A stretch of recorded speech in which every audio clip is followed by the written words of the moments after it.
What's going on, everybody? It's me, Brandon, back again with another episode, and today we are talking about Silent Hill 2.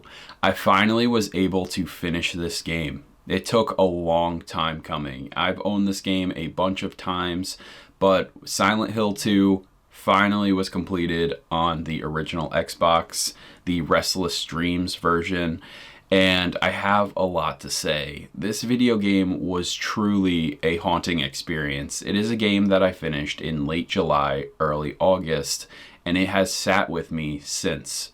I'm looking forward to the remake coming up in the next month, but really, Silent Hill 2 is just a bone-chilling experience for me. I think this game is unlike anything else I've ever played in terms of story, and that is exactly what I've heard this game was. But the atmosphere, the content, the story, it is one of a kind and truly something deeply disturbing. I love this game.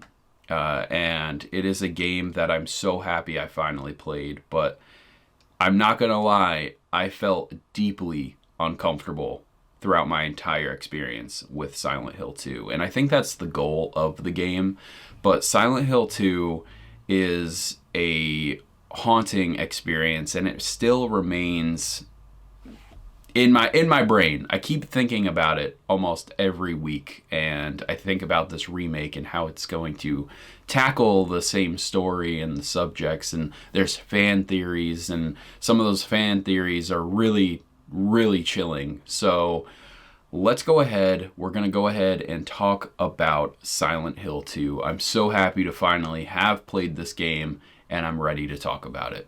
Let's get into it. Let's go back and talk about my introduction to this game series. During the 6th generation, there were many demo discs, whether a pre-order bonus or a magazine featuring your favorite system. This is where you would hear about some of the next big games coming to your systems, and one PS2 demo disc introduced me to Silent Hill with a demo disc of Silent Hill 3. I remember clicking start on the demo in the main menu, and we entered the Silent Hill 3 demo. Almost immediately, I came across a feeling of unease. The light was barely functional, everything looked like it was covered in blood, and I could feel my heart pumping. I remember maneuvering around the demo and came to a point where I came across my first encounter with an unexplainable creature. But seeing this disturbed me down to my core. I had to stop playing the demo, and I never returned to it. Over the years, I have had a copy of Silent Hill 2 come and go for my collection. Back in 2010, I was going into high school, my freshman year, but that summer I came across a copy of Silent Hill 2 at a street fair for the PlayStation 2. I decided to get it, and I had heard nothing but amazing things about this franchise.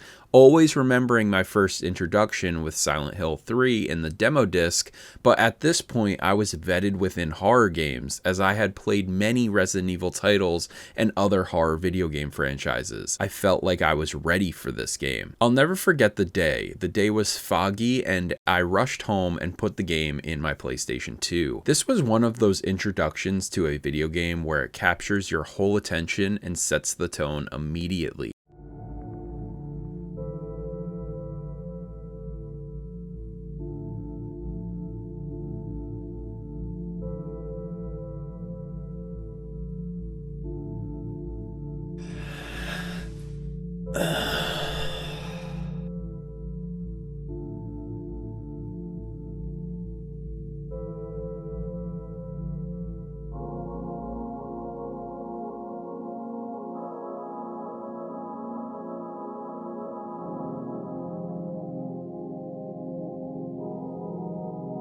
Mary, could you really be in this town?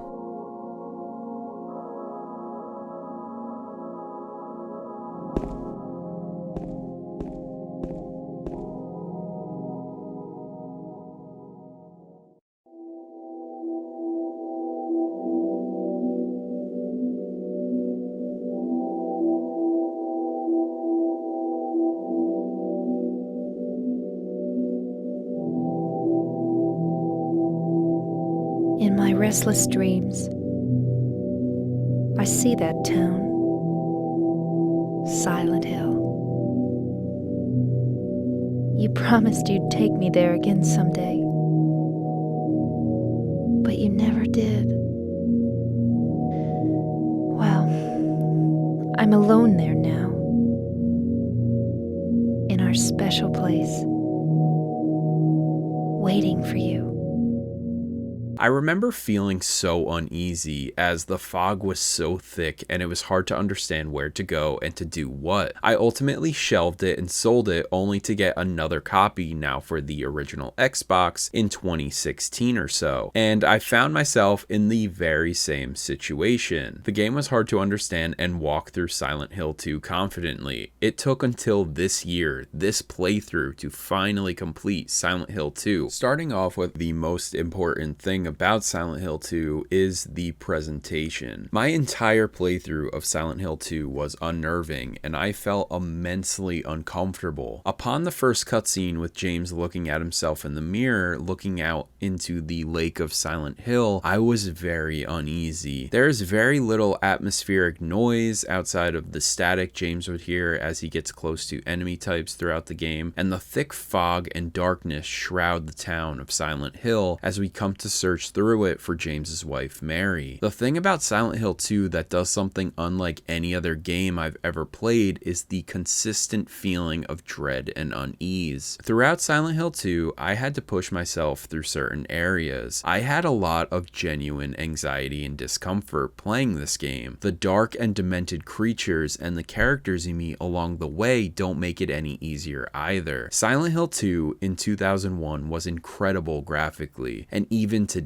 their CGI cutscenes are so compelling as they look incredible. Still, a wave of Uncanny Valley makes everything feel uncomfortable and, in a way, dreamlike. Even down to the characters' delivery, everything felt awkward and uncomfortable in every encounter. As stated earlier, the story follows James Sunderland in a search for his wife Mary, who wrote him a letter saying she is in Silent Hill and wants James to come and meet her there. Throughout James' descent into Silent Hill, he comes across a few others who have found their way through the town of Silent Hill, trying to resolve their own issues and plans. Silent Hill seems to call those people to the town as they deal with trauma and conflict. Throughout James's travels across Silent Hill, he comes face to face with some unnerving beings and reflections of those troubled within Silent Hill. Silent Hill 2 acts the most like a point-and-click adventure puzzle game, more so than an action horror game, which is what I originally penned it as. Honestly, I couldn't have played this game through without a walkthrough. I usually don't do walkthroughs that much these days outside of boss battle troubles or something like that, but this game was very difficult for me as I was trying to go from place to place throughout Silent Hill 2. As we travel through Silent Hill, we will find essential items, weapons, notes, and more to help us understand James' descent through Silent Hill and try to reason what is coming about the town in his pursuit of his wife. Silent Hill 2 was a challenging game to get through, not only in gameplay but thematically. I struggled to get through this game with the intense themes of mental health, horror, and the overall feeling of dread I have ever played in a video game. I get a feeling when I play Outlast, Evil Within, Resident Evil, Dead Space, and more, but Silent Hill 2 is a completely different animal. I struggle with the imagery of suicide and overall themes of what Silent Hill 2 deals with. It is a very hard game thematically for me to deal with, especially with the constant dread and unease. Even after a week or so of completing the game, the feelings still linger when I write this review. There are some other theories out there about the various endings in which discussions are constantly being held for what is canon, and personally, one theory that is bone-chilling that makes the start of the game even more unnerving. Silent Hill 2 is a game that will always stick with me. Some games are one and dones, and Silent Hill 2 may be in that camp unless I have the sudden urge to revisit it in a couple years from now. But I will say I am very curious about the remake launching this fall, and I will definitely keep my eyes peeled for the outcome of that remake, and then maybe I will make my return to Silent Hill. So that is it for this episode today. I really hope you enjoyed it. Silent Hill 2 2 was a very haunting experience for me. This game I've heard about for so long.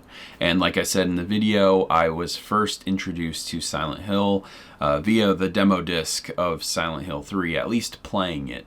Back in the day, everything really felt more amplified. So playing Silent Hill 3, and I wasn't really looking up video games at that point, so just booting that game up, seeing the atmosphere, and encountering that creature truly was like traumatizing. I will never forget that feeling of seeing that thing for the very first time, and immediately I was like, nope, turning off the PS2. That is too much for me today. And it's been something that has really left an imprint just on Silent Hill in general for me as a franchise whole.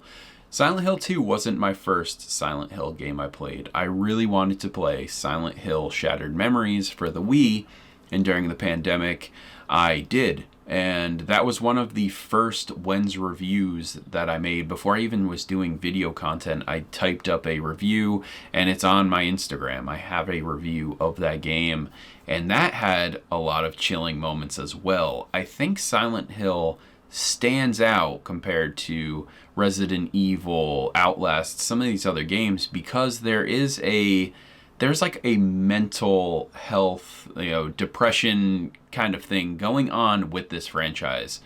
There is a lot of themes, and it's adult themes, that are covered in Silent Hill that I think no other franchise, at least to my knowledge, like horror franchises, really do like Silent Hill. They really get under the skin, and they pluck and prod at some of these themes, and they play with the characters and what mental states they are in. This is a really crazy game, and like I said, there's some bone-chilling theories that I read that ultimately just make me feel even more uncomfortable when I think about Silent Hill 2. But I'm looking forward to the remake, and I'm very curious to see how that does. But Silent Hill 2 was a great experience and a great game to finally scratch off on the backlog. That's a huge game. I'm playing a lot of great backlog games this year, and I'm enjoying almost every single one. So please let me know in the comments down below, did you play Silent Hill 2? Have you played any of the other Silent Hill games? Do you prefer the more methodical, slow-paced, atmospheric horror of Silent Hill, or do you prefer more of the Resident Evil approach?